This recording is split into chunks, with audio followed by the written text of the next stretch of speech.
I glared at Barton. As you know, my personal goal is Emerald Industries. As for her own goal, she should decide whether she wants to talk about it. If I were to blabber about it, how could there be trust? Well, whatever her goal is, her talent is quite rare. It is worth paying a hefty consideration for. On my side, I tried creating funds on my project on my own, but I was still anxious, you see. So when you put out an ad saying you're starting a protection investment fund, I thought the gods had smiled upon me. It was one of a few sources of money which could expect tremendous returns. But you didn't invest in it, did you? Of course. Barton uttered those words with a collected tone, slouching down on the sofa. I was certain the lunar surface of the real estate market was a bubble, but I could not even predict whether a bubble would burst. Besides, history has proven time and time again that the market can remain unstable for a very long period of time. In the past, very wise economists and investors who had predicted bubbles got caught in that trap and died. If so, taking a risk by myself would be stupid. I only had to let a challenger such as yourself take a risk in my place. Each time it happens, I get my hands on the vulnerabilities. And that's fine as long as one of them succeeds. His complacent smile was a smile of a master schemer. But you over here are lunar surface after all, mister. Your main fund has a good clientele. In that protection affair, we're still planning on starting to use her as a lever. It's a good thing I didn't increase the number of superfluous comrades in order to gather funds. I can find no words to say to a man in front of me. At any rate, the capital I want to borrow from you won't expose your reckless danger. I just want to borrow it for a few years. Maybe it will take a little longer than that. I can't guarantee I'll be able to give you your interest, or even pay back the full amount, though. What's the consideration? My prize investor allowed me to answer this question. There's no way to say it just a short meeting, but I just couldn't get up and leave whenever I wanted. Cancellation of my contract with her. What? I will set her free, but I can't guarantee that once free she'll go with you. Since she comes with quite a miserable country, she is well aware of what someone with money can do. I told her that if she reacted in a way which was straight from my plans, there would be some consequences. I'll call the police. On what charges? When she's going out on her own quite often? I know facts pointing to coercion. I'm not saying that as a rhetoric is to escape responsibility. These are the facts. I'm not coercing her. We're just doing this in accordance with our mutual benefit. I told her from the start I would have no mercy if she strayed from my plan. Besides, she was a similar warning to me. Making an enemy out of someone talented as her would be quite a problem for people leading such a life as mine. This is just business. Business we agreed upon. Don't lie. I was yelling. What benefit is there for following your plan? You'll have to ask her that. Barton remained collected. Was it an act or negotiation technique? Was it a composure of someone who, in a match, who couldn't even be considered a match? But you have regrets, mister. You loved her, didn't you? And for 8 years you're so naive. I threw the documents at him. Even when I knew I was akin to admitting defeat, I couldn't stop myself. Those who succeed in investment generally have a reptile-like mindset. But you don't change at all. Anymore. What do you mean anymore? Barton showed away scattered documents, taking his glass in hand, contemplating the amber liquid in it. I was at a loss for words and reverted back to being the kid I was 8 years ago. I had nothing but documents to throw at Barton. My project is in its final phase. There are funds you are supposed to gain, and World Industries will soon fall into my hands. Barton threw words. Or maybe she might return to your arms. Being clenched my teeth, I'd end up crying. Bring me one set of paperwork to transfer administrative rights to a bank account. In exchange, I will give you a key card to this room. Pay the rent for 3 months. Oh, I forgot. There is an option for this trade. If you are cooperative actively in my project, I will persuade her to stay 3 months in this hotel. Don't screw with me. Huh? Don't screw with me. In me yelling, Barton's expression didn't change in the slightest. This is kindness. But think about it for one bit. If we could bend EI to our wills and take control of it, this thing you guys are doing, what is it? This project would experience a tremendous boost. After all, designing a new city is an easy business. Barton was a man who, for investment's sake, would keep match with binoculars to find supposedly non-existent board member-only cafeteria. who would buy the employees of a university hamburger shop in order to investigate the school's brain drain. He had investigated me thoroughly. I was well aware to that creepy extent of what people held as precious. See through people's intentions, Martin said 8 years ago. I don't think this is a bad deal, really. I don't like deals where both parties don't profit somehow. I couldn't talk back. I couldn't talk back no matter what. Kevin Leaf didn't sell me outright. That was his contract with me. I told him ahead of time that I would help him raise immense funds, and when the time comes I would escape alone. But I never expected to find a kindred spirit in the goal of pushing Emerald Industries. Barton said this a bit sadly. Don't say it like that, I thought. How could he speak in a way that made you feel like he had a human side to him? He wanted to cry so hard. Please at least be an inhuman monster. Be as cold-blooded as the machines. If so, then I'll be able to accept my defeat. The man in front of me was merely selfish to the bone, a man chasing his dreams. This was a duel between two humans, and I could feel how thoroughly defeated I was. The other day I went to see him, you know, and deliver a little something for him. Kevin just shrugged, mister. Barton shifted his gaze from the amber liquid to me. Become an adult. I tried talking back, but no words came out. I clenched my fist, but I couldn't move. I tried glaring at him, but I couldn't sustain his gaze. Barton sighed, averting his gaze to the side of his drink. He extended his right hand to his side. He pointed at the door. I will wait until tomorrow at noon. I am counting on you.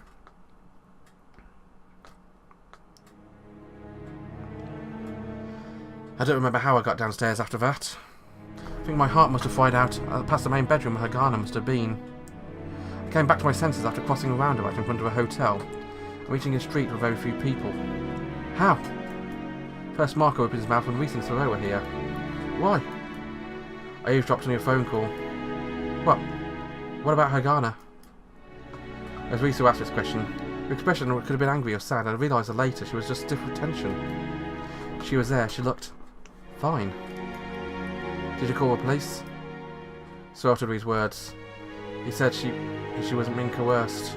But, more importantly, how? Are you okay? Huh? Lisa touched my cheek with her hand. He was white as a sheet. What happened? I tried to contradict her, but I was stopped. I was as good as dead. In plunging forward with embarrassing innocence, gushing about reaching an untrodden land. But before that victory was complete of mine, a giant came and had been looking ahead and acting.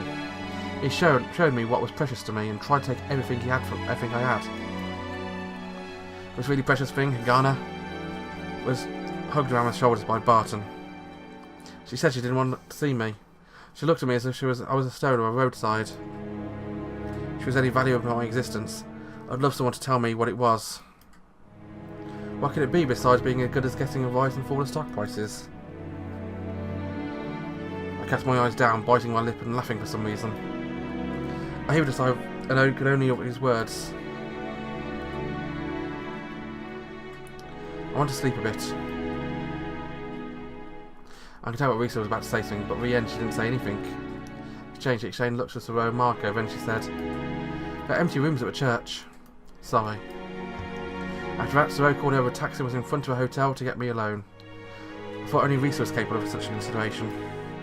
The three of them sent me off, and I let myself sink into the leather-coated seat. I realised that one was too sad. It was impossible to even cry.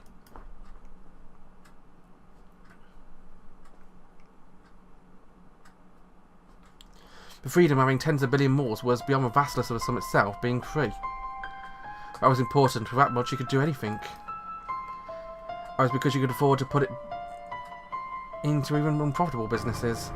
It was completely at odds with a situation where big companies banded together and accomplished things at a sluggish pace while adjusting to each other's interests. With tremendous power, you could do whatever you wanted, however you wanted. When Barton was talking about Egypt's pharaoh, his words must have been quite close to the truth. One could even build a pyramid on a lunar surface. Letting go of that power would be quite frankly stupid. But which was more important, 30 or 40 billion mores? Or Hagana? Finding a girl who'd look just like Hagana, buying her was probably possible. Earth had a population of several billion people, so it should even be possible to create someone who looked just like Hagana from 8 years ago. But she wouldn't be Hagana. should be someone who looked like her. What would happen if, because I clung to those 10 billion malls, I didn't give Barton my account? Would Hagana be in danger? Maybe she would. Maybe she wouldn't. Somehow I thought, somewhere in my heart, Barton wouldn't go that far. Even so, more than anything else, the thing I couldn't ignore was that Hagana's point of view. It was undoubtedly looked like I'd chosen money over her. For Hagana, who'd been bought from away from her homeland with money, there was no need to think about the significance of such an act. At the same time, I remembered Hagana as she was looking at me in a hotel. I remember how Barton gripped her shoulder. If I handed that fortune over to Barton, was there even a possibility Hagana would come back to my side? Wouldn't you think I was trying to win her over by paying money? Damned if I did. Damned if I didn't. Either way, I had no choice but to taste utter despair. If it meant I did pay, then at least Hagana's safety would be guaranteed. Besides, I could always show her that I did something for her sake. I wouldn't be able to show that I did that to myself. Barton had a mind on par with the devil himself. He had this uncanny ability to see through people's thoughts and intentions. He was able to see what innocent, what's precious to a person, and what their standards were. He understood that, even better than I did, that 30 million balls lost their value if they were protected by banning Hagana. I would regret that forever, sure. I was still in love with Hagana even now. I wanted her to laugh and be happy at hearing my words. I wanted to show her a side. I wanted to get into fights with her and make up with her. And I wanted the two of us to quietly contemplate the secrets of the world that Hagana and I held in our linked hands 8 years ago. If people learned that I rejected both Chris and Eleanor's proposals like this, I'd like to be a laughingstock. That's how things were. If I simply looked at reality before my eyes, there was a high chance that paying 30 billion more would end up being useless. The moody Hagana did not resist being held by her shoulder. There was a look in her eyes when she looked at me. I guess my behaviour towards Hagana must have wounded her deep in her heart. There was one thing I could do. I suppose it was to apologise to her. Or could actively participate in Barton's plan and get him to ask Hagana to stay at the hotel for 3 months. During those 3 months, I could beg her for forgiveness. I figured those were my only options. But what if she ignored me? What then? If I lost the person I loved most in my life, and throwing away the biggest profit in my life, I wasn't confident I'd keep on living after all. I'd do my best just now, just for that goal. Couldn't bring myself to think there would be a value in living if that happened. Pathetic. So pathetic I couldn't even cry. Obsession killing people. One should immediately back out of any investment that showed no promise. If I could put this much truth into practice in the investment world, doing so in the real world proved impossible.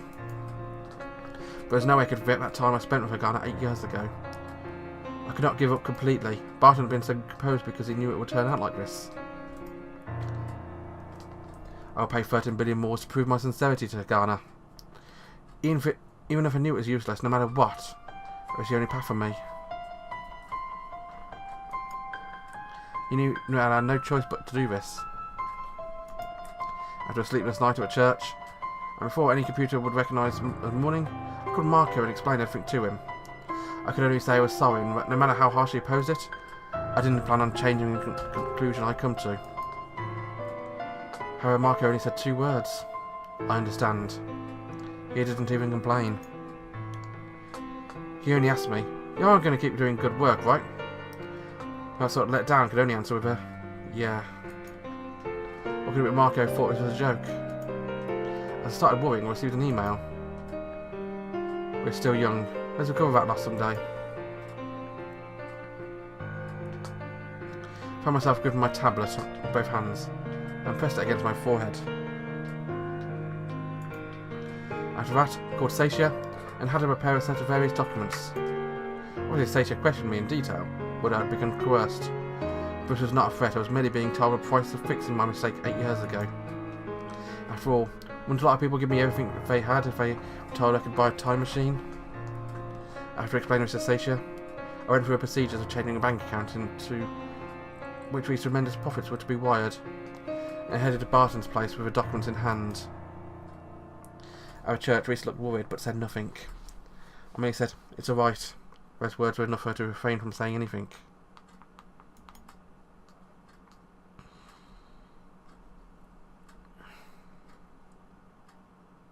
That's a wise decision. Barton said that after checking the documents. Oh, but doesn't mean that I'll just buy you anything. I'll take care of a loan from E.J. Rockberg. Those them as share to investors. I wouldn't want that account to be frozen because a lawsuit owes them some more change. After that, make sure to tell me about the different accounts. Here's the card key. Barton handed it to me. It was the key to a hotel room that would normally cost around 100,000 a night. It was where it was the only price of a nouveau riche show-offs would likely spend one night there. People who were a real thing and rent a room for a long period of time only paid a tenth of that. Or sometimes didn't have to pay at all. So basically, that made me a top-tier show-off. I paid tens of billions of moles for a card key to a room, paid off for 3 months in advance. 100 million moles per night? As a price worthy of a reward just for its sheer brutality. On top of that, if I messed up, it might end up being its only occupant starting tonight. So pitiful, but it was almost funny. I have one more bit of good news for you. I slowly raised my gaze to meet his. She's completely penniless. She has no assets, now she's back on the lunar surface for the first time in 8 years, and now she'll just up and disappear. Oh, thanks for telling us that. That being said, you know how she is. She might just grab the furniture and make a run for it. I won't bear responsibility if she does that, just so you know. I said nothing in return. As expected, Barton winced a little before taking a deep breath. Am I being cast as a villain here? Well, you kind of are, Barton. You asking that? Why do you care? My voice clearly came out hoarsely. So use that reference in case something happens next time. Those who don't learn anything from their investments don't make it far. The corners of my mouth turned up from my own accord. You truly are a real thing. I'll take that as a compliment. Barton stood up and promptly left the room. A long recount of the biggest earnings I'd ever made were supposed to go. And long re-episode as well, because he suddenly stopped with his hand to a door handle. Are you sure I don't need that option? Fuck you. I think that's a brilliant comment to leave on. Barton laughed as he left. And I'm going to leave too. Bye bye.